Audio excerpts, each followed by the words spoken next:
కాంగ్రెస్ 8 మంది బీజేపీ 8 మంది ఎంపీలను తెలంగాణలో గెలిపిస్తే కేంద్ర బడ్జెట్లో గుండు సున్నా గాడిద గుడ్డు వచ్చిందని మాజీ మంత్రి ఎమ్మెల్యే హరీష్ రావు విమర్శించారు.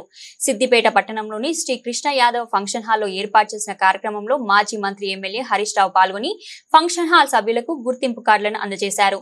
ఈ సందర్భంగా మాట్లాడుతూ దొంగ సర్వే చేసి బీసీల సంఖ్యను తగ్గించారని అన్నారు. బీసీలకు 42% రిజర్వేషన్ కు చట్టబద్ధత కల్పించిన తర్వాతే లోకల్ బాడీ ఎన్నికలకు వెళ్లాలని డిమాండ్ చేశారు.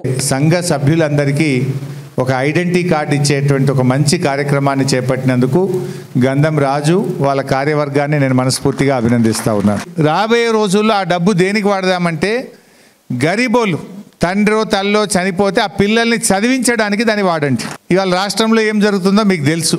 సార్ ఉండగా యాదవుల గొప్పతనం అసెంబ్లీలో చెప్పిండు. ఎవరన్నా మాట్లాడిండ్రా?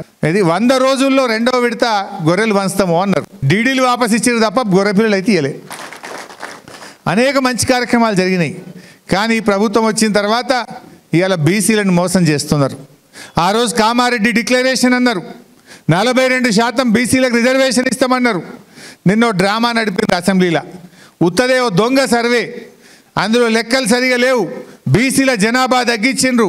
51% ఉండే జనాభాను 46% తగ్గించి ఓ దొంగ సర్వేని అసెంబ్లీలో పెట్టి బీసీలను మోసం చేయాలని కాంగ్రెస్ పార్టీ చూస్తూ ఉంది.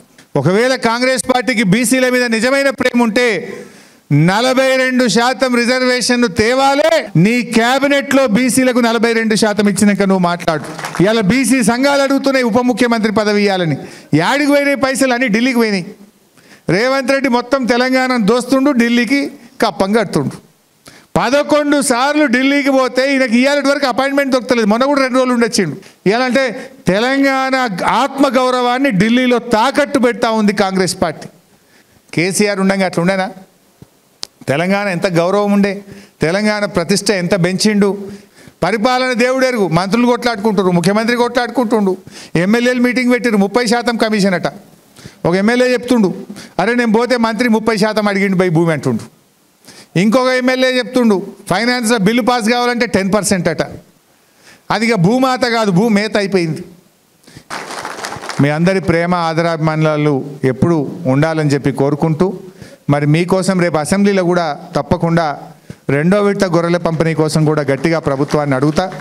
అవి వచ్చేటట్టు కూడా నా వద్దు ప్రయత్నం కూడా చేస్తా అని చెప్పి మనవి చేస్తూ, గతంలో మీ మూగ జీవాలు ఎండాకాలం వస్తే నీళ్ళు తాగాలంటే తిప్పలుంటుండే.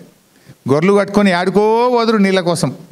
ఇప్పుడు ఏ ఊరు చెరువులో చూసినా నీళ్ళు ఉన్నాయి. అలవే జీవాలకు నీళ్ళు దొరకని పరిస్థితి ఉంటుండే ఒకప్పుడు. కానీ కేసీఆర్ వచ్చినాక కాళేశ్వరం ప్రాజెక్టు పుణ్యమా అని ఎండాకాలంలో కూడా మన చెరువులు, కుంటలు, చెక్ డ్యామ్లన్నీ కూడా మత్తళ్ళు దుంకేటట్టు కూడా చేసుకున్నాం. ఎంతో కొంత మేలు జరిగింది. పంటలు కూడా పండుతున్నటువంటి పరిస్థితి ఉంది. ఇంకా కూడా చేద్దాం. రాబోయే రోజుల్లో మన సిద్దిపేటకి ఇంకా మంచి భవిష్యత్తు ఉంటుంది. రైలు వచ్చింది, జిల్లా అయింది, గోదావరి నీళ్ళు వచ్చినాయి. తప్పకుండా ఈ తాపం మళ్ళా సిద్దిపేటలో మన ప్రభుత్వం వస్తుంది. మళ్ళా సిద్దిపేటను ఇంకా బ్రహ్మాండంగా అభివృద్ధిలో ముందుకు తీసుకొని పోదాం. మీ అందరి దయా ప్రేమ ఉండాలని చెప్పి కోరుకుంటూ నమస్కారం. జై యాదవ.